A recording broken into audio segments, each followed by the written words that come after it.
This is not an easy task. Coming up with a plan for the boardwalk for the next 20 years is challenging under any circumstances. Addressing the entire boardwalk is exactly what we should do. It plays no favorites, it takes its time, and it delivers a result for the city, not an individual. What is unfortunate is that this council has not fully supported the subcommittee. Certain council members were openly hostile to the idea at the start and remain so, going to the extent of ridiculing the process in public. In just the past 2 meetings, council has proposed to hire 2 new experts at taxpayer expense, redevelopment counsel and now a redevelopment planner. No clear scope has been provided, no transparency into why these individuals were selected in a private process. Indeed, the experts you are hiring seem more aligned with a different pathway, redevelopment. Instead of completing the subcommittee work, updating the master plan, and adopting ordinances that implement it. Conflict of interest. Addressing the entire boardwalk is exactly what we should do. It plays no favorites, it takes its time, and it delivers a result for the city, not an individual. The planning firm that is being hired is owned by a Republican New Jersey senator, and that establishment works to support politicians like Senator Palestina. We know that there was no RFP, no RFQ. We just don't know why the selection was made. Hiring a professional planner who was not previously advised City Council or the Planning Board with respect to the property at 600 Boardwalk doesn't make sense to me at all. We already have a city planner and a planning board of experts that are extremely knowledgeable and well-versed in 600 Boardwalk. And that's exactly why City Council decided to refer the question of rehabilitation to the planning board in the first place. I really hope this isn't the case, but now, with the addition of a land use attorney and a professional planner, it appears that council might be establishing a shadow planning board that could be used to give a rehab designation for 600 Boardwalk. This would reverse the planning board decision that 600 Boardwalk doesn't qualify for rehab. If that's true, it's unacceptable to expect Ocean City taxpayers to pay for this. Thank you. Redevelopment and rehabilitation, areas of rehabilitation, are projects that are undertaken by a municipality for the public benefit. These are not private projects. These are done for the purpose of advancing the purposes of the community. Once you do it for one property owner, everybody down the boardwalk is going to want the same thing. And then all of a sudden you're going to have a whole change to a community that you didn't want. See if it then does qualify, in your own opinion, as being an area in need of rehabilitation, which I don't think it does, but we'll deal with that. Tonight's act to hire a planner at city cost for a project that's really seems to be more privately oriented than it is publicly oriented just doesn't seem to make sense. And the process you've undertaken with the subcommittee and with the other planning you're doing seems to be the more prudent course to take in order to achieve ultimately what this council, I believe, is trying to do, which is to better the city. Resolution authorizing the award of a professional services contract to Jennifer L. Heller, PPAICP of Palestina and Associates LLC as a professional planner to assist City Council in evaluating proposals regarding 600 Boardwalk.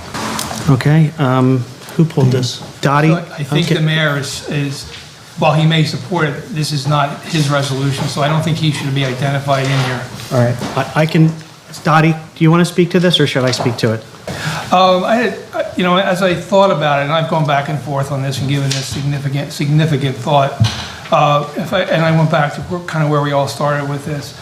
You know, when it was first proposed to council that we would hire, an attorney, and it was Mr. Ridgway, and he was hired, my understanding, to answer questions we had as we move forward, specifically on 600 Boardwalk, because we all know eventually something's going to be built there. Recommendations, which will come to council, and then if they approve them or whatever, then they'll go to planning board for final adoption. So, but I don't know what the real plan is.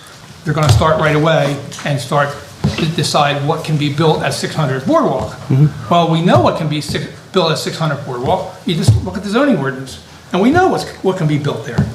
And the subcommittee may very well say, well, maybe we need to make some changes there. So it's not a big, but it is taxpayers' money.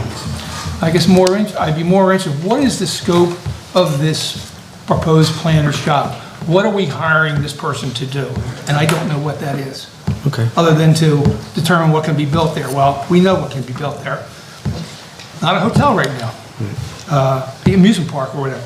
Secondly, just doing our due diligence, and as I always do, is how do we select Palestina? I understand he's a senator. I know nothing about him.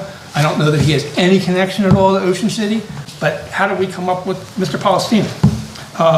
And did we consider other firms? These are questions I would ask, just like if I was buying a house.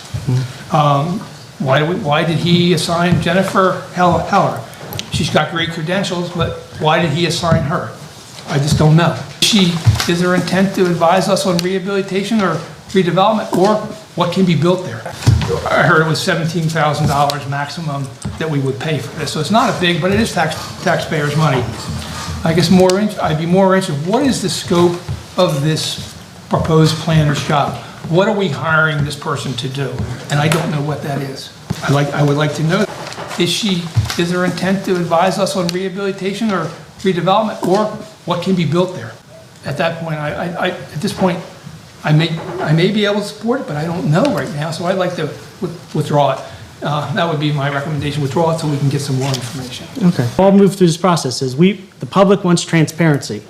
They want to know what's going on. I want to empower this person to begin work on this project, the most transparent and fact-based way to do it. Jody? Terry said it perfectly. I mean, everything we're doing is completely in full transparency to the public. This is being done in full transparency to the public, and I am for this. And I'll also just remind everybody, it was pointed out, maybe we're wasting taxpayers' money, that we have our own planner here. We do. So since it was brought up, I'll remind everybody, that planner at the planning board meeting advised the planning board that he recommended that be a rehabilitation site based on both criteria, not just one, both. So, I mean, if the public thinks it's a good idea, we use our own planner. I'm game. Tonight is, are we going to deviate, is our goal here to deviate from the master plan? We voted to hire John Ridgway. He's recommending this. We move forward. The very process, and I'm involved in redevelopment, rehabilitation, designated as special counsel, the very process by which this planner is being picked is called a non-fair and open process. And it's done for a reason. Here, there was no RFQ, there was no RFP. You didn't put out and say, we want an independent planner to come in to give us an independent opinion on the facts, procedure, and what's going on. If you had, you then get some submissions, you go through all the submissions, you pick the best man for the job. Here, we learned for the first time, and I have no issues with it or qualms with it, is that it wasn't anybody here that selected this planner. It wasn't council members, it wasn't the current solicitor, it was Mr. Ridgway, as designated counsel, who's made that recommendation to you, that this is who I would like and I'm recommending to be the planner on the team. So with that, again, without any allegations of distrust, nefariousness, I then get into the same questions I asked. Excuse me, we're just hearing a repeat of the original. I actually did not say anything that I just said the first time up. You're discussing the same topic, and that's. I used the words of trust, nefarious. I'll move on. I'm not looking to repeat myself or waste your time. It's not in our rules to do that. Right. We're not going to go down that road. We're very familiar with what your stance is, and I appreciate it. I still have 3 minutes. The next component of it is that the I'm just going to ask one more time. I mean, we wouldn't allow a general member of the public. Right, sir. I'm going to have to ask you, we're not going to go down this road. Which road? I'm making a public comment on the designation and the comments that were made by council with regard to the selection of this planner. Of a project that you already spoke about. So we're going to move on in the light of our rules that are well published and that we follow. I've read the rules. I don't believe I'm in 2 violation of them respectfully. All right. And I thank you very much for your time. am I being told I cannot speak any further with regard to any issues whatsoever on this issue, on this resolution? Yes. Note my objection. I think Thank that you. you're running afoul of the process. The Okay, process. duly noted. Thank you. Anyone else from this side?